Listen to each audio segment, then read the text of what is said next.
Welcome to Mommispace, the podcast for moms of all stages. My name is Aubrey Coots, and this podcast was created to give moms a voice to share their experiences and to share that there is not just one way to be a mom. This is a place where you can learn to love the woman inside the mother.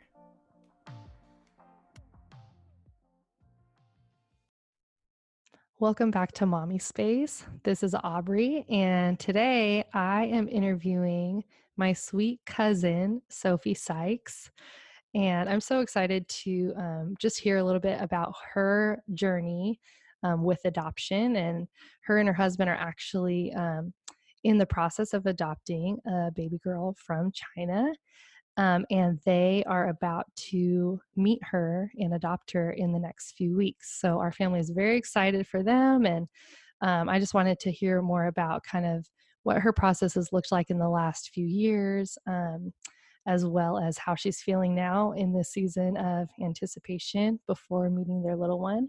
So her and her husband currently live in China, which is super cool. He owns a business there, and they're adopting their baby girl from China. So Sophie, welcome to Mommispace.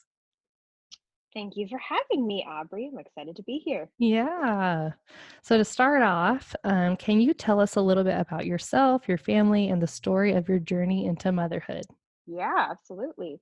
Um, I I have been on the journey towards adoption for a long time. When I was in sixth grade, I read an article about the one-child policy in China and how many girls were being adopted because of the social and cultural structures here meant that there was more emphasis on having boys. There was a lot of girls um, who were left needing families. And though that is not as true anymore currently, it was way back in sixth grade that I felt like the Lord really confirmed a call on my life to adopt, specifically to adopt a little girl from China. So when my husband and I met in high school, he knew already way back then that adoption was a part of my future, and it became a part of his calling as well. And as we are coming up on our 10-year wedding anniversary here in a month, um, it has been part of our story this whole time. We didn't know that we would be living in China for the adoption. That's been an exciting thing that the Lord has done in our lives in the last 3 years. But when we first got the opportunity to come to China, the first thing that came to my mind was, oh, maybe this is when we start the process to adopt our little girl. So she has been a part of our story and a part of my life for almost the last 20 years. And it is so exciting to be so close to finally meeting her. We started the actual adoption process, started submitting our initial application to our agency a little over 2 years ago, and it has been a long process. It is true of international adoption, specifically from China. It's fit the regular timelines in most senses. Um, so, but it's been about a year since all of our paperwork was submitted and completely finished before we were matched. We were matched in the beginning of July, and now we get to meet our girl in just about 12 days, which is super exciting. Oh So, my gosh. That's amazing.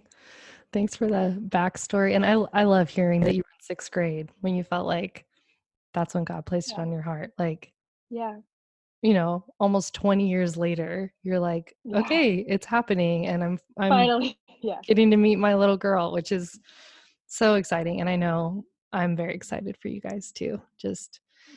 And I'm excited to meet her hopefully in the next few months. But yeah, that's super cool. And you kind of answered this already, um, because of that calling in sixth grade. But I guess just even like as you and Nick started dating and going into marriage, how did you, I guess, confirm or continue to decide that that was like the best way of adoption for your family? Yeah, it's interesting because it wasn't it wasn't really even that much of a conversation. It was very much, this was such a clear call. Like, it was so cleared in my life that it was just telling the story, and immediately, like, Nick got excited about that potential and that possibility for our family, which is such a gift. So I know that he has been on board for as long as I can remember, and I think that that's kind of like such a gift and such a blessing for me, Yeah. to know that the Lord was just super clear in inviting him into this calling as well. And now, we're absolutely on the same page and so excited. Yeah, definitely. I don't know if this is like too soon to be asking this question, and maybe no one's asked you this yet because first things first. But do you think that you guys would consider adoption again in the future? That's interesting. It is a conversation we are still having. The last 2 years have been really long and pretty hard. There's Mm, been quite a lot of challenges, a lot of like rush to get everything done and then sit and wait, a lot of kind of roadblocks thrown in the way, and then have to fight to get through them and really champion for our girl against, not against all of the agencies and people who need to give their approval. But um it's been long enough that I mm. think we are ready to just settle in and focus on her for a bit before we kind of make that decision. Um, so that's where we're at right now. Yeah, no, that's great. And I think even you saying, like over the last few years, just how hard it's been, it just made me think about as this route of motherhood that we've chosen, or that God's allowed us to walk into, I guess. Yeah, It's yeah, crazy that we go through all these different trials and roadblocks and things that maybe typical moms or biological moms wouldn't experience in the same way. But I feel like in mhm, certain ways, even just in the adoption process, whatever that looks like, it's almost preparing you to continue to advocate for your kids once they're here and once you have them. And yeah, I feel like that's something I've learned with my kids is like, man, there was like a lot of hurt and hardship and transition and all these things where as much as you want it to be like, okay, they're here and it's all gonna be better. It's like, nope, it's still, advocating and it's still just new roadblocks, I guess, in certain ways. But I think mhm, because of going through that process, that does look so different than a lot of moms around us. It prepares us in a lot of ways for different hardships, like once we have our little ones too. So yeah, thanks for yeah, sharing that. absolutely. With some of those challenges in the adoption process, I don't know if you want to expand on any of those, but also how did you kind of um, overcome some of those challenges or work through some of those things? I think the most important thing for the two of us has been being united together in that. My husband is a lot more detail oriented than I am, which is a huge gift because he knew the China book, which is what our agency calls it, which is literally, it's like an 100-page book, and he knew the whole thing inside and out, every bit of the process. And so he was always ready to talk through the details with whatever agency needed to talk with us at that moment. But he couldn't do it alone, and that's the most important piece, was that I was his partner in the challenges, and that I was helping to also encourage the places where he's not as focused on some of the home preparations and preparing our family and education, and some places where I could bring things to the table to help balance out, for each other as we were learning everything that we need to learn in order to prepare, um, and to advocate and prepare just our home. Um, so it's been an interesting season, but mostly the challenges of preparation and the details, advocating details, were a huge piece of it. But it was also just the ability to be there for each other, because it's long and um weary. So Yeah. being able to care for each other as we wait was a new challenge for our relationship uh, that has been actually such a gift because this is kind of some of those deep griefs as you wait Yeah. for your family to be made whole, Yeah. and being together for it has deepened and strengthened our relationship in a beautiful way. I know you guys have helped us in that process too, Mm. so thank you.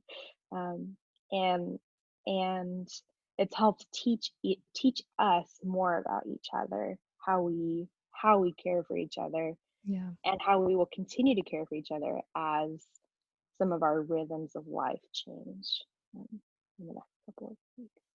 Yeah. Yeah, I think having a spouse that is in it with you and having Mhm, different strengths that complement each other, and you saying mhm. like I've been working on this side of it and he like knows that you called it the China book. Is that what The you called China it? book. Yeah. Yep. Yeah. Yeah, like having him be like, "Okay, I've got the details," and you're like, "I've got the room." Like, "I've got the nursery set up," which is beautiful, by the way, for those that are listening. But yeah, like um, having a husband that can come alongside you and you alongside him, to walk through, like you said, the season of waiting and grieving, and it really does. It brings you together in a unique way, and Mhm. obviously very different. But when our girls that we had for almost a year moved, that was one of the hardest losses for us. Um, and I think having each other and walking through that season and that hard time together only made us stronger, Yeah. as we moved forward and found hope in the future, hope in the midst of loss. And I know for you guys, even with having like a match that didn't work out, like things like that, there's still hope in the midst of loss, and getting to walk through that together and be where you are Mhm. today is super super cool to see. um, yeah, that's awesome.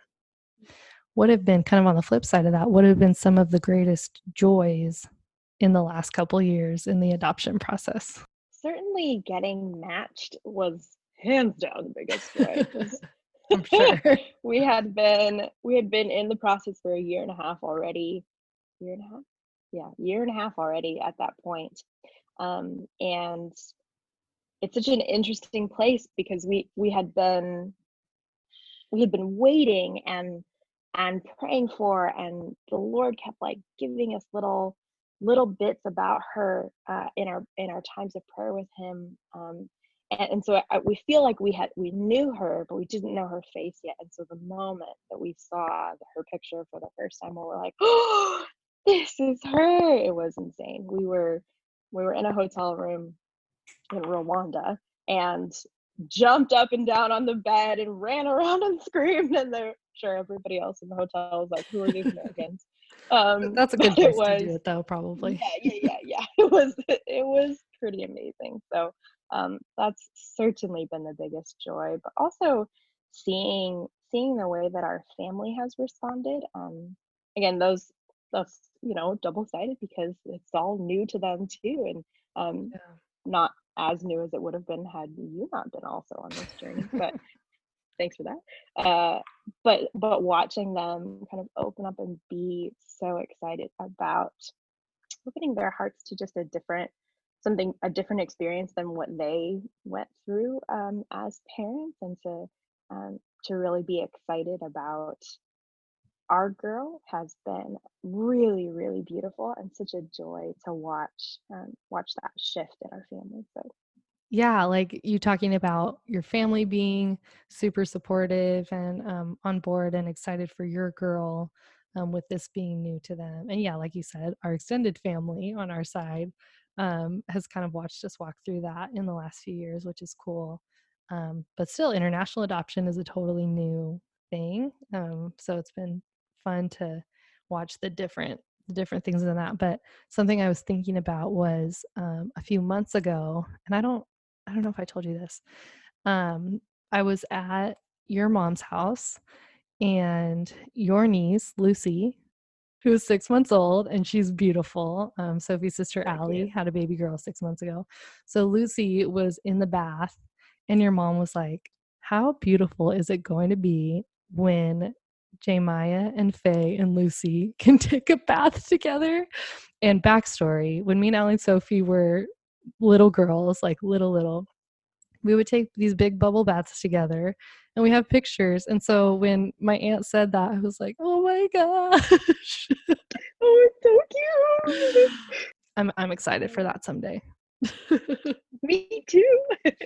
But along with family, like you said, your family's super supportive, super on board, but just on a tangible level with them being in the States. Um, who are like some people around you that you feel like can support you guys in this transition of getting Faye, like in tangible ways? Yeah, we are super lucky that our local international church that we belong to here is made up of about half the congregation are people who have worked in foster homes here in Beijing uh, with kids with pretty severe disabilities who um, couldn't couldn't get the support they needed, specifically in the orphanages where they come from. So we actually have a community. We walked right into our community here who of people who were educated and compassionate about the world of adoption and about caring for these kids from hard places within our own community. And we're very lucky that there are several people who have also adopted kids around the same age as ours, which is pretty cool. At the same time, living internationally, living as an expat, there is a lot of transience, there's a lot of turnover. So we've had some of our best friends leave in the last year, which is rough. So some people we were hoping to do life with, we can't anymore, which was part of our grieving too. So Yeah. every side of this has had amazing highs and some things to process and grieve in the middle as well. So I think that there's little bits of that. We've seen the Lord every time I get worried about something, like, oh, I don't know if this is going to be okay, I don't know if we'll have enough to take time off for work, or I don't know if we'll, every single time we have come up to a problem, the Lord is just so gracious with us, like specifically with this like family and support system. I was grieving my close friend leaving, and the next day our pastor's wife reached out and she was just like, hey, we adopted, let's meet and let's talk about our experience and how we can support you. And it was just like so clearly the Lord Wow. responding to that need in such an immediate way. The same with the financial questions, like, oh, there's some finances here at the end, and the next day we had somebody come and give us exactly the amount that we needed. Wow. And just God's been super super gracious. My mother-in-law ended up getting a job where she oversees a factory.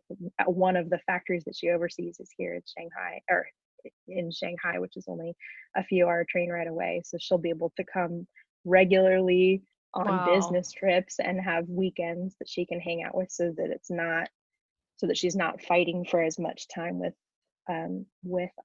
our family when we get back to the States. Like she'll have, Yeah. anyway, just like really really sweet opportunities to have a different support system than I thought when I read Yeah. that article, way back in sixth grade. But certainly certainly a sweet one, a really kind of complex but beautiful way that we're seeing the Lord create systems to care for us in Yeah. this season. Yeah. Yeah. That's super cool. Thanks for sharing. Mm-hmm. I was just personally curious about that, so I wanted to hear more about what that will or has looked like for you guys. So that's Yeah, super yeah. cool. Yeah, and like you said, having like people that have worked in foster homes there and having other adoptive families, like it's cool. It's super cool that God has like brought those families into your lives and that you get to continue to move forward, with them alongside you. I know that's something that's been really helpful to me, is like having other foster or adoptive families at our local church who we've connected to. And sometimes it's like, even though, my friend that has adopted her little boy from China, actually, getting to talk to her, and obviously her, adoption looked very different, but we both have 5-year-old boys, and they've experienced hard things, and we can connect on that. And there's some days that we're, pulling our hair out and we're like, what is happening? But just having fellow mamas that are like, yep, it's going to be okay, is reassuring. Yeah, that's good. Yeah. Why or why not, I guess, do you think adoption is important and valuable for any family to consider? It's hard for me to separate that question from my faith because it's so intrinsically tied up for me. I believe as a Christian, every Christian has experience with adoption because we're all adopted into the family of God. And we know the experience of coming from a culture that's different from the culture that we're going to, and feeling that tension is what this life, the now and not yet of being part of the family of God and going to be fully in the family of God someday, it is part of it. So we have this like intimate, real um, empathy, sympathy with adopted kids as they kind of struggle with these different facets of their identity. It is also different because we really want to honor where our children's heritage, where they come from. It's not exactly a perfect metaphor, um, but certainly it's part of our story as believers, and and also one of the biggest calls that Jesus said, care for those orphans and widows. Yeah. It's what you got to do. So it's part of, kind of intrinsically part of the Christian's story. But I Mm. think even in a broader sense, part of being a global citizen, part of being a part of the community of the world, certainly in this day and age, we're all connected. And that means that we all have um, the ability to do something. And even if adoption in your personal family is not on the cards, always there's always the ability for you to know more, to do more, to Yeah. care for an adoptive family, to be friends, to advocate for other adopted kids. If you're a person who shares the same cultural background as a kid in potentially a transracial family, being a mentor to that child, helping them connect with their cultural heritage. Like there's so many Yeah. opportunities to really support the adoptive world, and I think it's part of our honor and responsibility as kind of global citizens um, to be a part of that. Yeah. No, that's a great answer. Um, yeah, likewise, like you said, like as a Christian, like that's a big motivation, and not even motivation, just understanding of adoption. Yeah. And I know my husband and I like relate to that as well. And that was like a huge factor in us wanting to have a family that um, doesn't look alike. Which, I mean, Yeah. I married a Latino, so right away we looked different. But Yeah. just having our family be a picture of God's family on a larger scale, where it's like different backgrounds, Yeah. different cultures. And yeah, we're all, me and my husband and kids are all born in the States, but we still come from very different cultures. And I love what you said about, even if you can't adopt, if you know an adoptive family or transracial family, like, and there's people in that family or children in that family that have the same culture as you, like offering just to be a part of their lives and the day to day, or giving financially to friends that are trying to adopt, or just becoming more educated on the need for adoption, or even ways to adopt in your own country. All of those things are super super great ways to be connected to adoption. So thanks for sharing that. Mhm. What are some, or what have been so far, I guess, some of your favorite resources for adoptive or potential adoptive families that you've come across? Well, the best one that everyone talks about and recommends is the book The Connected Child by Dr. Karen Purvis. It has completely changed the way that I view some of the challenges that come with the trauma related to adoption. I think before we adopted, or before we started this process of adopting, I guess we can adopt. Um, I vacillated between kind of hoping there wouldn't be any challenges and being terrified of anything that could come up.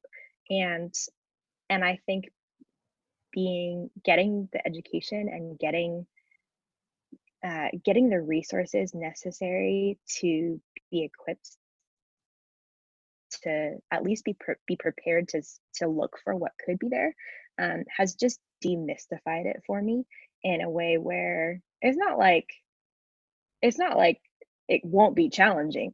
Obviously, it will be challenging, but I feel so much less afraid Yeah. of the potential of the possibility for that, and so much more compassionate for um, these kids, our kids who have trauma in their past, and just wanting to care for them. And you can't just love it straight on through, but being prepared to to come from that place of love, and then being equipped to use that in a way that best connects with our child, and helps give them space to heal, space to find healing, even as that's an ongoing, forever process of healing and becoming more and more whole. It's an honor for me to get to be a part of that now, and not just like something I hope doesn't Yeah. happen. So I think that that's been the biggest shift. So the resources that I love the best is specifically that. We we ended up like buying some of her training videos as well, so that we could have those resources, not in a whole book, and ones that we can share with our family as well. There are a couple of things that we've used in order to help prepare them for how parenting or grandparenting, auntieing, will look a little bit different than some of their experiences in the past have been. So that's been super exciting. On a super practical level, I have loved the Feeding Littles Instagram. It's helped me feel more Yeah. prepared to figure out food. Yeah. So I took their kind of toddler training course as well, and because I love to cook, but that means that I make some kind of weird flavors and more elaborate things that aren't probably going to be in our meal rotation for a bit. So just feeling prepared to know how to best kind of meet her needs nutritionally, and give her the space to engage with food. Those are two good resources I've loved. Yeah. No, that's great. And it's funny because the other night, when I was talking to one of the other moms that I interviewed, she brought up The Connected Child as well. And I haven't read it since before we started foster care, I think. So I think I read it like 3 years ago. But her bringing it up and you bringing it up, I'm like, I need to reread that book. And even there was something that you said that stuck out to me. You're like, it's an honor to be a part of like the healing process and her becoming whole, or something along those lines. um, but that concept is even just such a great reminder to me, thinking about my kiddos. And in the day to day, having a 5, 3, and 2-year-old is exhausting. And it's frustrating. And, there's hard pieces and there's beautiful pieces too, definitely. but being reminded of just the honor that it is that we get to step into that healing process with them and helping them become whole little people. It really is helpful having, in a sense, like that fresh perspective. Like, yeah, you're Yeah, yeah, at the beginning of it, so maybe it's easier to say that now than a year from now, but it's still true. I mean, even for me, yeah, 3 years yeah. into it, it's true. I just need to be reminded of it. Okay, so my last question for you, from where you're at now, thinking about your kids, what is the legacy that you want to leave for your children? Yeah, it's an interesting question. I don't feel like I have a specific answer. Certainly, I want the legacy that we leave for them to be a personal relationship with Lord Jesus, um, and the hope that comes from being a part of the family of God.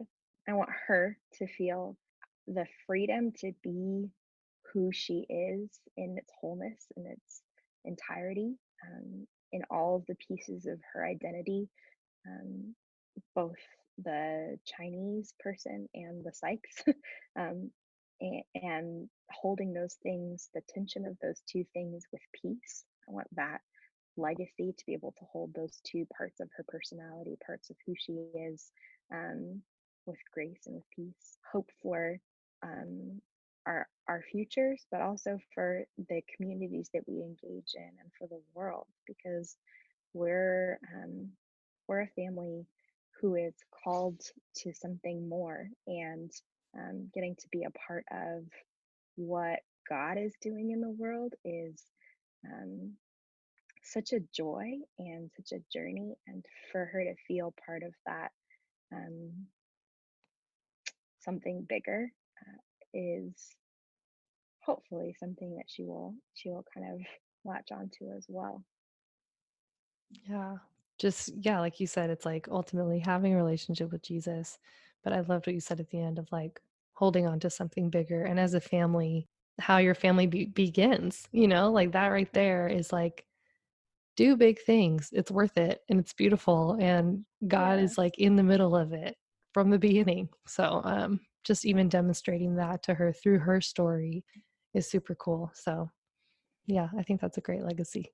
Thanks so much, so for letting me interview you about just what your journey has looked like in the last couple years. And man, 12 days. That is so crazy. So I'm very excited for you with that as well. Oh, I'm so excited. Thank Yeah. you. Thank you so much for listening. Be sure to check out all of the goodness from today's episode on the show notes and share this with a friend if it impacted you in any way.